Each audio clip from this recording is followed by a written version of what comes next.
Does Dwight Schrute have a clone? Do we ever see him in the show? And what about Dwight's robot? The investigation continues on the anti-strangling task force.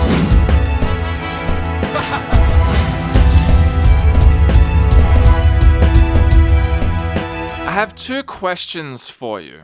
What color are these socks? And what color are these socks? Remember your answers, because we're going to come back to that later in this episode. There are 3 Dwight Schrutes.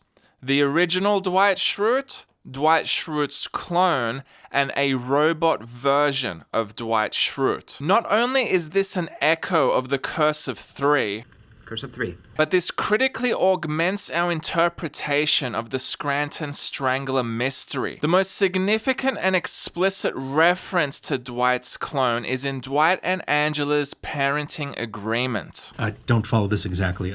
The descendants of any replicants from this union shall have joint custody. Are we talking about your grandchildren? No. That's why we specified descendants versus replicants. Mm-hmm. So you're talking about a clone of your child? No, clone has a pejorative connotation. That's why we've agreed to use the word replicants. As I understand the technology... You don't understand the technology, which is why this whole contract should be null and void. Now, the meaning of this clause is pretty straightforward. What we're being told is whether Dwight or his clone impregnate Angela, the custody of that child shall be shared between Dwight and his clone. The meaning is very simple. Now, obviously, both Dwight and Angela take the clause seriously, and they seem to be in agreement on its understanding.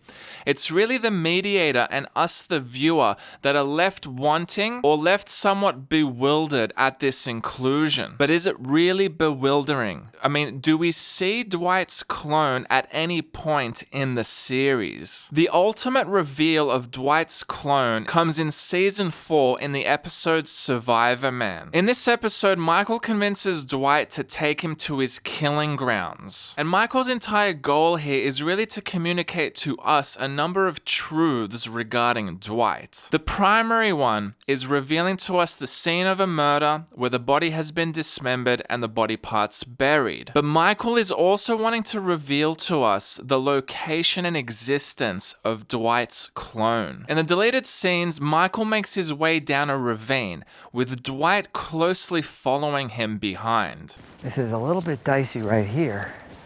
Now check out this ravine. The ravine is steep and Michael almost slips on his descent. Now, this is the moment where we capture Dwight's clone on tape. Now, firstly, to consider the physicality of this situation, we had Dwight behind Michael. It's physically impossible for Dwight to have gotten ahead of Michael unnoticed and then hide in the tree trunk. But the confirmation that this is really a different Dwight is in the socks. Earlier on in the deleted scenes, we actually see Dwight's socks in the knife sheath scene. Now, in this moment, we can see Dwight's socks are a light brown. There's a clear contrast between the sock and the shoe, whereas the Dwight hiding in the tree trunk clearly has darker socks. Now, hold on a second. I can understand how some skepticism may be creeping in at this moment. I mean, we could say that the forest is darker, there's not as much natural light, the office has more lighting, right? So we could make the inference that perhaps we are at a bit of a perceptive disadvantage in this moment. And those criticisms are more than well-founded, to be fair. But this actually brings us to another one of the many motifs in the show. In this case, the motif of Photoshop. But I'm sort of an expert at Photoshop, so it turned out fine in the end. It's a bold move to Photoshop yourself into a picture with your girlfriend and her kids on a ski trip with their real father. I don't know if Michael and Jan really went to Jamaica, because Michael's way into Photoshop. And obviously we're looking for someone who knows Photoshop.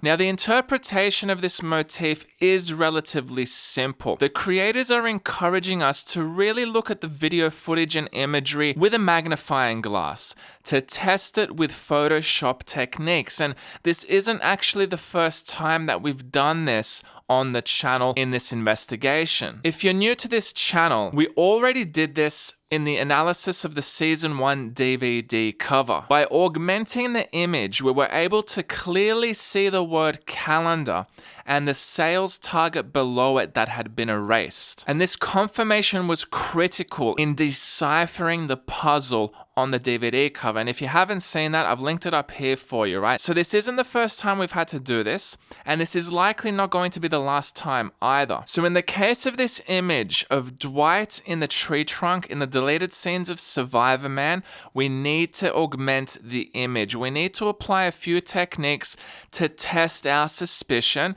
whether we really do have a different pair of socks. So we're going to do 3 things here. Firstly, I'm going to increase the brightness of the image.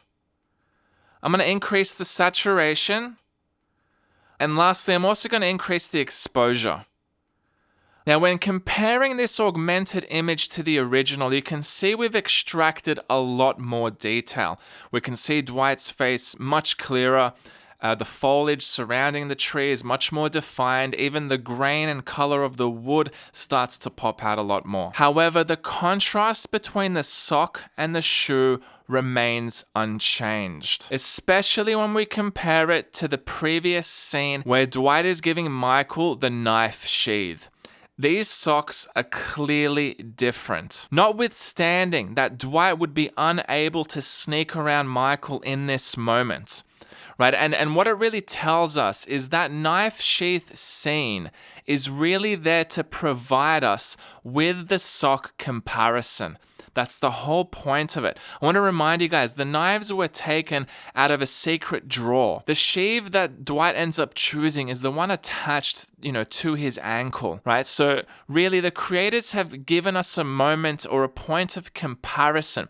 It's a subtle difference, but this is the level that we need to be taking this investigation on. Well, what about narrative? Then, can narrative provide us with any clues or at least a confirmation of our suspicion? Let's look at the latter part of this scene. Michael walks past the tree trunk, he's in the depth of the ravine, and Dwight is on the higher ground, and Dwight starts to make animal calls.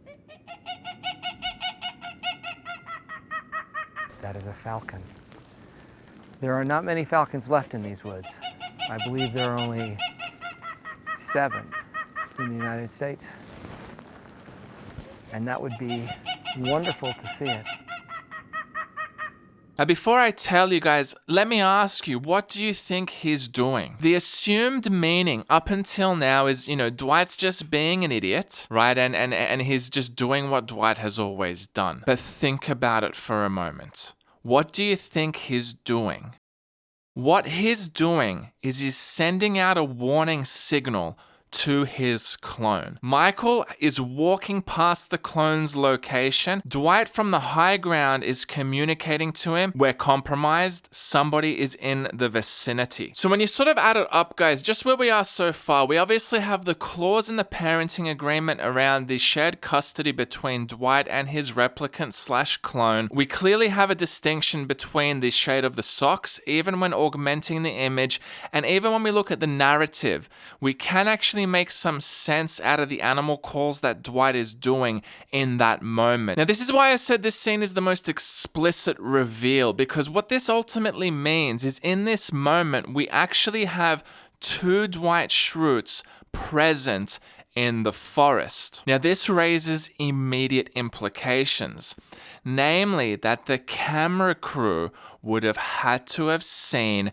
2 Dwight Schrutes. Michael is a little bit easier to explain. If you've seen Identifying Scranton Strangler puzzles, which I'll link here for you, we talk about the Michael Scott paradox and how that Michael Scott is actually a genius. There are paradoxical elements to his character, and throughout the series, Michael is actually communicating to us, the viewer. He's wanting to tell us a whole bunch of things, and he's in a bit of a compromising situation. We also cover this in the Back from Vacation analysis, and I'll link that here as well. So Michael is a little bit easier to explain it, and I'm not going to touch on him for now regarding that. The camera crew is what raises questions. Ultimately, the camera crew must be implicated to some degree, and I'm not talking about the murders per se. As we progress through this investigation, we're going to realize that almost all the major clues are hidden in the deleted scenes. Now, we can obviously pin that on the creators of the show.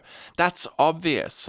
But within the framework that this was meant to be a mockumentary, the way we need to interpret this is that it's the documentary crew who has split off these critical moments that they've filmed and put them in the deleted scene. Now, the question that arises from that immediately is why? Why would the camera crew assist in hiding the truth? I'm just going to summarize it very briefly here for you guys. Somebody in the office must be influencing the camera crew. And once we get to the pilot episode and we break down why they're there to begin with, understanding why somebody in the office wants to influence them is going to make a lot more sense. The method of influence is also relatively straightforward. Right, so that's all we're going to touch on that for now. These are the examples we've covered so far, and this is the most explicit one. What about the subtle examples? A great example of this is Dwight's time-traveling glasses. If you've seen the extraterrestrial time-traveling task force overview, you'll know that Dwight has time-traveling capabilities and that they are harnessed via his Terminator-styled sunglasses. Now, in the series, we at least see two different versions of these glasses. In the episode Office Olympics, we see Dwight's pair seems to have blue and silver arms on them. However, in the episode The Cover-Up, we have a pair with orange arms. So what this would suggest is not only that each one of these Dwights is a separate Dwight, but that they also have their own time-traveling glasses. And that has its own whole list of implications, and certainly something that we need to keep in mind. Another subtle example is through symbolism, and in this case, the symbolism of vehicles. If you've seen the Bob Kazamakis Sex Investigation Squad overview, you'll know that vehicles or cars are symbolic of the human body. Now, we find out in the episode Free Family Portrait Studio that Dwight has two versions of the same car. So the creators are also telling us symbolically there are two Dwights. If the car is the human body, Dwight has two of the same car. This is the symbolic representation of the existence of his clone. Now, there are more examples, guys, and before I get into the ramifications of understanding the existence of Dwight's clone, we really need to touch on the robot version of Dwight first. Now, Dwight being a robot does form its own motif. We obviously have Dwight as Computron. Dwight also plays a robot in Threat Level Midnight. And strangely enough, recognizing the robot version of Dwight is actually a lot more straightforward than distinguishing between the clones. What do you see in this scene?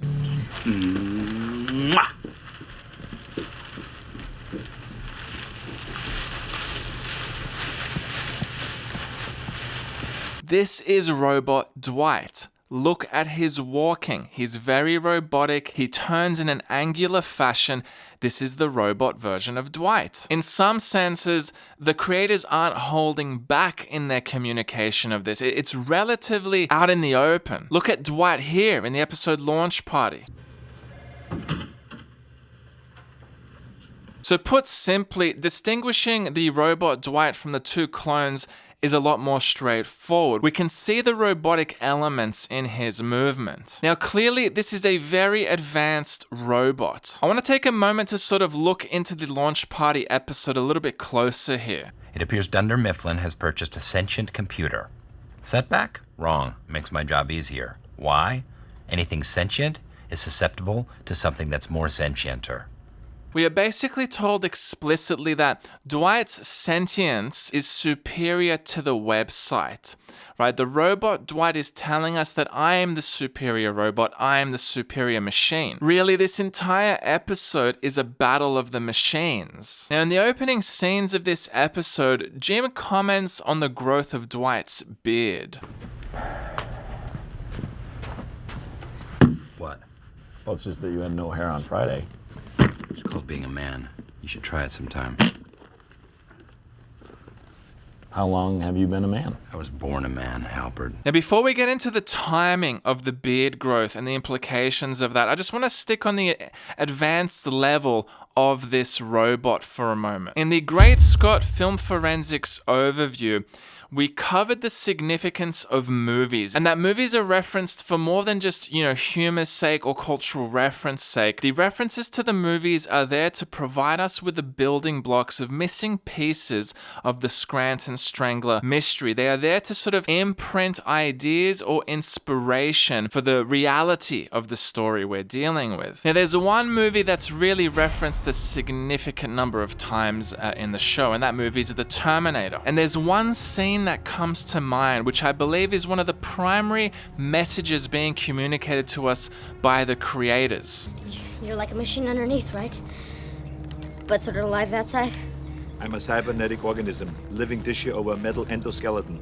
This is what I believe we're dealing with in the case of the robot version of Dwight. It is a very advanced robot. We are talking living tissue, comparable to the Terminators in the movies. Now I want to talk about the timing of this episode, guys, because the timing is critical. Jim says that Dwight didn't have the beard on Friday.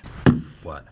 Well, it's just that you had no hair on Friday. Now, a basic assumption might be that it's Monday. Right, obviously Friday has to be in the past, but immediately we seem to have a problem with Jim's comment here. I mean, it's not that unfathomable that Dwight might have 2 or 3 day old stubble, even if it is a little bit heavier stubble, right? It's really not that questionable to have a stubble beard from Friday to Monday. So immediately we have a bit of an inconsistency there. And it starts to raise the question, what day is it really in this episode? Kelly provides us with a little bit of a clue here. Damn it. Is that traffic school? Yeah. Because we're not supposed to be doing personal stuff at work. Yeah. Because yesterday when I was taking the online quiz about trying to find my ideal weight for my frame, you said that wasn't appropriate. So she tells us they were at work yesterday. Now all of a sudden Jim's observation and our assumption becomes even more questionable. If we had assumed it was Monday, well, it can't be Monday anymore because they were at work yesterday and we have to assume they're not at work on a Sunday. So at the least, it would have to be a Tuesday. But now Jim's asking the question from Saturday, Sunday, Monday, and Tuesday. I mean, what would be so questionable about growing a stubble beard over 4 days? Oscar then provides us with a clearer picture. I was going to be in New York tonight to go to the Met, but I had to cancel because Angela's party is mandatory. So he was going to go to New York City that evening, and because of Angela, he has to stay at the launch party. Now, it wouldn't make sense for Oscar to go from Scranton to New York on any other day than a Friday or a Saturday. Now, Jim's comment obviously eliminates the Friday, so this episode must have happened on Saturday. And I want to remind everyone, this isn't the first time that Ryan makes everybody come in on a Saturday either. I am livid. Absolutely livid. It's ridiculous. Yes, I'm having the Scranton branch come in on one Saturday so they can re-enter sales that they made on the phone as sales made by the website, which they should have done in the first place if the website had been working.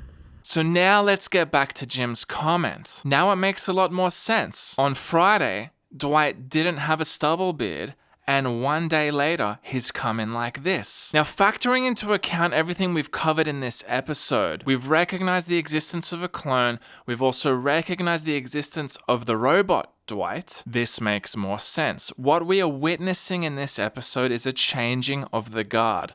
One Dwight came into the office on Friday, and then the robot Dwight took over on Saturday. This is what ultimately brings me to the crux of this episode. There are 3 Dwights, and each one is filtering in and out of the office at separate times. The primary method that I believe this is done by is through Dwight's strolls. Are you still taking those strolls that you like to take? Thrice weekly. Got a friend for your stroll there, Dwight? Yes. That's nice. Ready. He goes for 3 strolls per week. Again, another echo of the curse of 3. Curse of 3. The strolls are the changing of the guard. So what does this all mean to us as detectives of the Scranton Strangler mystery? I mean, what exactly do we need to do with this information? Well, the first thing that I'm sure you've realized immediately is that it adds complexity to the mystery. One of the challenges immediately becomes recognizing which Dwight we are dealing with at any one time. We need to understand the relationship between the three. I mean, it's quite clear from the parenting contract that Dwight and his clone are relatively close, but in the grief counseling episode, we do see that Dwight has some sort of distrust of robots and machines, so that would suggest some sort of conflict perhaps between the two. The personalities. We need to understand if there's any difference in personality. The differences may be minor, but the minor differences are important to recognize, especially when we're trying to work out who we're dealing with. We need to understand the relationship between the three and their colleagues and the people around them. I mean, does Angela have a different view towards the clone? What about the robot? Is she aware of the robot? We know Michael's aware. Who else in the office could be aware? A big one is we need to be conscious that just because we see a Dwight in the office, we need to remind ourselves there are two more Dwights outside of the office. So their ability to sort of project their influence or pursue whatever their objectives happen to be